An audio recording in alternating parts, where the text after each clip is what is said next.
as opposed to some of the other ones. You got pretty good on Saturday. I mean, it's just one of those days where you go in and you just kind of explore with your body, You find out, oh, this is hurting, that's hurting, that's hurting.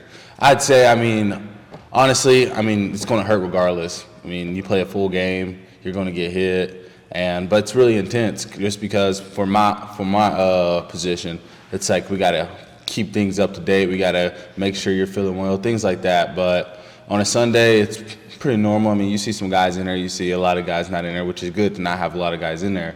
But it's also bad to have some guys in there that you wish wouldn't be banged up. But it's very intense, just getting your body right throughout the week and making sure you're ready to go for Saturday. We talked to Chip yesterday, and he was noting some of the things you're continually making progress with. One area he said that you still need to rein in is the deep throws. You're still a little long in the deep throws. What is the fine line between being a little bit long and being right where you need to be with some of those throws?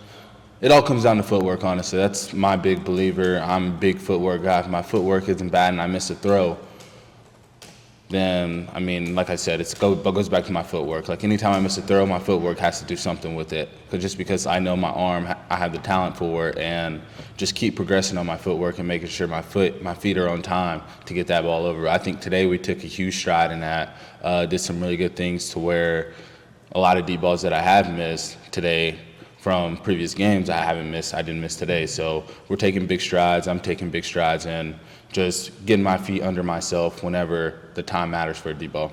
With all the stuff thrown at you the last month or so, is that maybe the most challenging thing? Because deep balls, if they're easy to hit, people throw them all the time. So there's a lot that goes into it, the route and everything else. So is that maybe the most challenging thing to kind of iron out? I wouldn't say challenging. I'm back there throwing the football. I've been doing it for quite some time now, so I wouldn't say challenging. I'd say it's more of just feeling the rhythm of the game as we continue to go. It's going to feel different from practice for sure because it's a game and your body's all amped up. It's just, okay, this is how I need to throw it in the game. This is how I can throw it at practice. Things like that. And because at practice you feel a lot more comfortable compared to a game. And so after you do take a couple hits, your feet kind of goes everywhere you want them to go, and you're kind of out of poise a little bit. And I think that's what kind of happens every now and then. And it's just me being comfortable out there and making sure I do what I'm supposed to do. Jacolby, 2 years ago, Georgia Tech comes in here. You guys are feeling good after winning the Coastal. They were kind of the underdog. They spring the upset. Now they're having you guys are the ones who are probably going to be the underdogs this week. Do you feel like you kind of owe them one after how that game went? Obviously after losing several games to them and from me seeing a lot of things about them from the previous years is we go on this big win streak and then we play Georgia Tech and everything kind of falls. But, obviously you want to win that game and kind of prove yourself like, okay, we can change this thing around, great ball club, they always come whenever Carolina goes there, they come here, it's like you're going to get their best. And you just have to be prepared. You just have to go out there and fight. Every game came down to a fourth quarter game, and so you just have to play all quarters when it comes to Georgia Tech. They stormed the field down there last year. I know you were somewhere else, but I don't know if has anybody mentioned that, or have you guys seen that on film when you've watched? We have now, honestly. We just kind of take things from each week, we don't go back looking at the last year's stuff, and we've been watching the games from this year, and that's the way we kind of handle things in this building. You don't want to rely on things from the past. You want to get better as a team. We've lost three in a row, and so you don't want to go back looking back at a game that you lost and kind of dwell on that. It's just move forward, get better, and do what we have to do to get a win. I guess when you did look at the film on Georgia Tech, what stood out to you about the way they play defense and just their strengths on that side of the ball? I'd say kind of similar to Pitt, honestly. They do some things that are quite similar to them. They'll bring some pressure, some third down schemes that are quite different. But, great talented ball club, They've done a really well job so far, and it just comes down to us. Like, it's not about them, it's about us, and it's about making sure we're progressing each and every day, each and every week, so we can come out of this streak and end up on the opposite end of things. And to go over that a little bit, Chip was saying the other day that, despite the streak, he does feel that the offense is moving a little bit better. What areas of the offense do you feel has kind of improved since, let's say, like since you got in there? What areas do you feel the offense has improved in?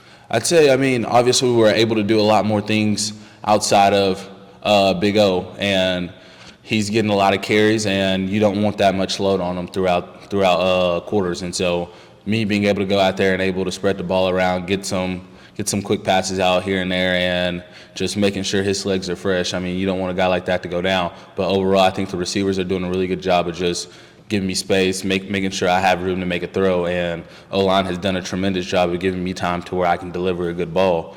And, I mean, you can see things like that happening throughout film watching from the game that we did have from 2 days ago. And so it's just continue to progress on things like that, the things that we do really well, and the things we aren't doing really well, make some nicks about them and continue to improve on those as well. But you really want to focus on the positives, because the positives are what going to win you a football game. What do you think is holding back your completion percentage? I think it's 56.4, pretty low. Like, what do you think are the issues there to where it's not where you want it to be? I mean, those are just things that I got to do better at. You know, I mean, you can't point fingers at nobody else. I mean, like you said, that's me individually, and so I just have to do better with that. I have to get the ball out quicker, don't take hits, don't have to be in the position where I have to throw a ball away.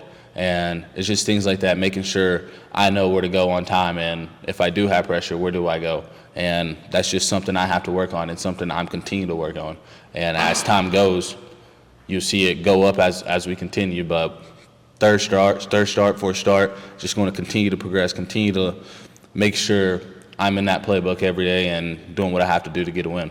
I'm not trying to say it's the worst thing in the world. I'm just saying I'm sure that probably in the area that you know what I'm saying? I'm like, Worst thing in the world. well, you know, I didn't want it to seem like I'm like saying you're a real bad dude. You know, I would just think that would be an area that you might look at like, I want to get that up a little bit, is what I'm saying. Oh yeah, I mean, I think I've done a solid job of going out there and doing well enough to keep us in the ball game, and I have to do a better job, and I feel like that's something I have to do better at for us to win the ball game. And I mean, I like to hold a lot of things on me, because I mean, I'm the one not really calling the plays, but in the huddle, making sure all the guys are set, making sure they're all ready.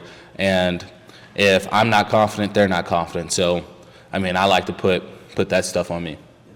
Do you feel like this week, and you know, don't let me put any words in your mouth, but do you feel like this is a good opportunity for you guys to sort of rally around Coach Brown, rally around the coaching staff, you know, get something good out there on film going into the bye week, just to get the vibes up, get the morale up, you know what I mean? Obviously, when it comes to a bye week, I mean, we really haven't thought about a bye week. I mean, you mentioned that, and so it's something to where obviously it's good to come out with a win before a bye week, you know? Just kind of lean on things, feeling good about yourself, moving forward, and we just want to get a win regardless, you know, regardless of a bye week, if we have one or not, just to feel the air of a win again, you know, and continue to improve on that and continue to grow on a win. A little bit of a different tone here, but you've known Ty Lee for a while. You left for a year, came back. How would you characterize him, not so much as a teammate, but just as a dude? Since we first got here and stepped on campus, I mean, when he was playing, that he was a dude football-wise. And as a person, that's just a guy you always wanted to be around. Always laughing, always a guy that's just you can rely on regardless, you know. And he's not going to say anything bad. Probably the most respectful person in this building. And that's a guy you just always want to be around. And obviously, seeing what he's going through now, I mean, it's devastating. And you wish a type of guy like him doesn't have to go through something like that.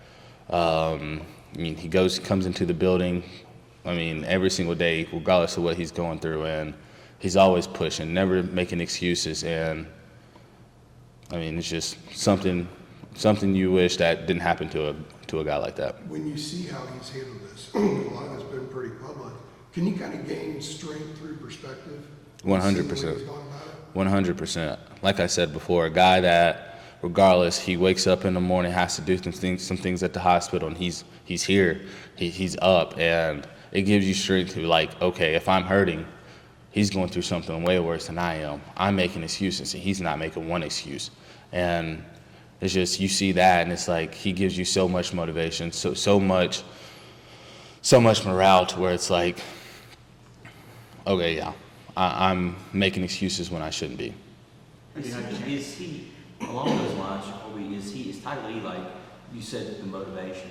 Is he sort of a spiritual leader of this team without even saying it? Just, you see what I'm saying? You guys sort of follow that, his spirit? 100%. He's just, I mean, like I said, I can say the same things over and over, and he's, I mean, it's just I can't really put it into words if I'm being honest. It's devastating. The guy that came in here with me and he finds that out, it's just hard on all of us. And I mean, I'm going to continue to pray for him, wish him the best, continue to be there by his side because he's been here for this program by every single day. And the times where he's not here, you're just praying, wishing he's okay. And the times he's here, you're like, this guy's a fighter. This is the type of guy I want around me. So. Yeah. Jeremy was saying that Kobe is over there visiting with Tyree right now. Is it, since you went back in, has it just pretty much been a constant stream of visitors from the football team going over to just be with him, sit with him? 100%. I mean, a lot of the guys in the receiver room go out there and visit him whenever they can. And that just shows how much respect they have for him. Regardless of what he's going through, I mean, everyone has a tremendous amount of respect for him for just being up here, continue to put in the work the same guys are in this building are doing, and continue to, I'm pretty sure he's probably watching film as it is and just talking to the receivers, letting them know. And so that's just the type of guy he is. Do you guys have a nickname for him? Do you guys have a nickname? Excuse me, do you have a nickname for him? I do not. Just Tyler. Just Tyler. This dude's got a question back here. Get it in, man. So Georgia Tech, they have one of, if not the best run defense in the ACC. How important is establishing the run and in turn opening up the pass game for you? Oh, that's something you always want to do, you know. Once you get the run game going, then everything else opens up. But we're going to do that 100%. That's just something we rely on, is making sure we run the ball really effective, because when we do that, we typically do really, really well. And that's just something we're going to be open to, something I feel like we're going to do, and then set up passes. I mean, that's how every team does it. They run the ball, and then whenever the offensive staff sees something, it's like, okay, we're going to take our shot. And that's just something we kind of do here as well, and that's something we're probably going to lean on. Looking like Sam Howell sometimes when you get up. Well, Not trying to be funny, but we were up there the other day saying, like, man, if you remember how, Sam would pick himself up, after taking a shot. Kind of the same deal. I mean, you learn it. That's kind of where I wouldn't say I learn it from him, just getting up all slow. But whenever you do take a shot, whenever I seen him take a shot, he would get up slow. But he's also one of the strongest quarterbacks I've seen, to where he'll get up in any single time. Like, you would be like, wow, that's a blow. He's like, I'm fine. Like, no worries. But then he come in here Sunday and you're like, oh, dude, you're not fine. But he's just. Drake would be like, I lost Sam, they did also. I mean, that's just kind of what we do here. I mean, we kind of get the guys, the QBs, into the running game a little bit, kind of get that going. I mean, you're going to take some shots, and it's just you want to slide, or there's ways you can take a shot, but you can't really feel it. And I've done that quite a few times. I've taken some shots that I probably shouldn't have, but I didn't feel it. And I learned that from Sam, because Sam was really good at bouncing off tackles and doing those type of things. And I still have to keep in touch with him to kind of learn how he did it. But yeah. Look like the QB draw could be a nice wrinkle for you guys. Yes, sir. It's something I've always done throughout my whole career. Just doing a simple QB draw and finding the hole to run to, following my center, and that's just something we're going to rely on, I believe, moving forward. And it's really going to open up our offense. All right. Thank you, Jules.